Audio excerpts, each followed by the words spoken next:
आज मैं आपको कृतिका साहित्य पुस्तक से पाठ 2 का शेष भाग पढ़ा रही हूँ।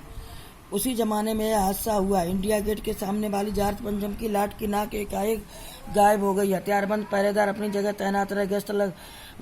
गश्त लगती रही और लाट की नाक चली गई। रानी आए और नाक न हो। एकाएक परेशानी बड़ी सरगर्मी शुरू हुई। देश के खैर ख्वाबों की एक मीटिंग बुलाई गई और सब मसला पेश किया गया, क्या किया जाए। वहाँ सभी सहमत थे कि अगर यह नाक नहीं है तो हमारी भी नाक नहीं रह जाएगी। उच्च स्तर पर मशवरे हुए, दिमाग खरोंचे गए और यह तय किया गया कि हर हालत में इस नाक का होना बहुत जरूरी है। तय होते ही एक मूर्तिकार को हुक्म दिया गया कि वह फौरन दिल्ली में हाजिर हो। मूर्तिकार यूं तो कलाकार था, पर जरा पैसे से लाचार था। आते ही उसने हुक्कामों के चेहरे देखे। अजीब परेशानी थी उन चेहरों पर, कुछ लटके, कुछ उदास और कुछ बदहवास थे। उनकी हालत देखकर लाचार कलाकार की आंखों में आंसू आ गए। तभी एक आवाज सुनाई दी, मूर्तिकार जॉर्ज पंचम की नाक लगानी है।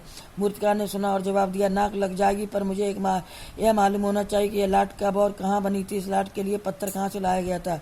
लेखक बताता है कि लाख चौकसी के बाद भी इंडिया गेट के सामने वाले खंबे से जॉर्ज पंचम की नाक गायब हो गई और रानी अपने पति के राज्य में आए और राजा की नाक न पाए तो भला इससे बड़ी व्यथा और क्या हो सकती है। समस्या को सुलझाने के लिए मंत्रणा हुई कि जॉर्ज की नाक इज्जत का सवाल आता। मूर्तिकार को सर्वसम्मत से नई मूर्ति पर नाक लगाने का कार्य सौंप दिया गया।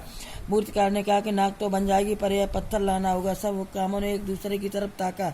एक की नजर ने दूसरे से कहा कि यह बताने की जिम्मेदारी तुम्हारी है। खैर मसला हल हुआ। एक क्लर्क को फोन किया गया और इस बात की पूरी छानबीन करने का काम सौंप दिया गया। पुरातत्व विभाग की फाइलों के पेट चीरे गए, पर कुछ भी पता नहीं चला। क्लर्क ने लौटकर कमेटी के सामने कांपते हुए बयान किया, सर मेरी खता माफ हो, फाइलें सब कुछ हजम कर चुकी हैं।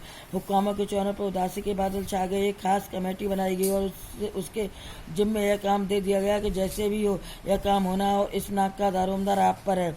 आखिर मूर्तिकार को फिर बुलाया गया। उसने मसला हल कर दिया। वह बोला, पत्थर की किस्म का ठीक पता नहीं चला तो परेशान मत होइए, मैं हिंदुस्तान के हर पहाड़ पर जाऊंगा और ऐसा ही पत्थर खोज कर लाऊंगा।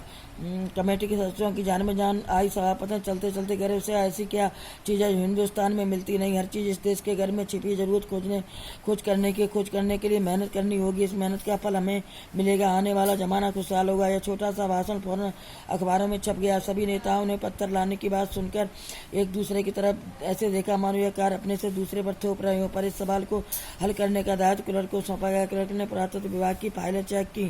कुछ जानकारी हासिल न होने पर उसने कांपते हुए कमेटी से माफी मांग ली। सब चेहरे उतर गए। अब एक और कमेटी गठित करके यह काम उसे हर हाल में पूरा करने का आदेश दिया गया। मूर्तिकार ने कमेटी से कहा कि वह हर हाल में यह काम करेगा, चाहे उसे पूरा भारत खोजना पड़े। उसकी मेहनत का भाषण तुरंत अखबार में छप गया। मूर्तिकार हिंदुस्तान के पहाड़ी प्रदेशों और पत्थरों की खानों के दौरे पर निकल पड़ा। कुछ दिन बाद वह हताश लौटा। उसके चेहरे पर लानत बरस रही थी। उसने सिर लटका कर खबर दी, हिंदुस्तान का चप्पा चप्पा खोज डाला, पर इस किस्म का पत्थर कहीं नहीं मिला। यह पत्थर विदेशी है।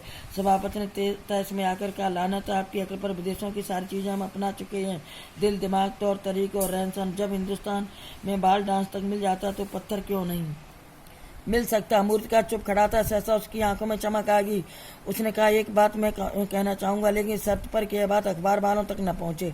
सभापति की आंखों में भी चमक आई। चपरासी को हुक्म हुआ और कमरे के सब दरवाजे बंद कर दिए गए। तब मूर्तिकार ने कहा, देश में अपने नेताओं की मूर्तियां भी हैं। अगर इजाजत हो तो आप लोग ठीक समझें तो मेरा मतलब है, तो जिसकी नाक इस लाट पर ठीक बैठे उसे उतार लाया जाए। सबने सबकी तरफ देखा।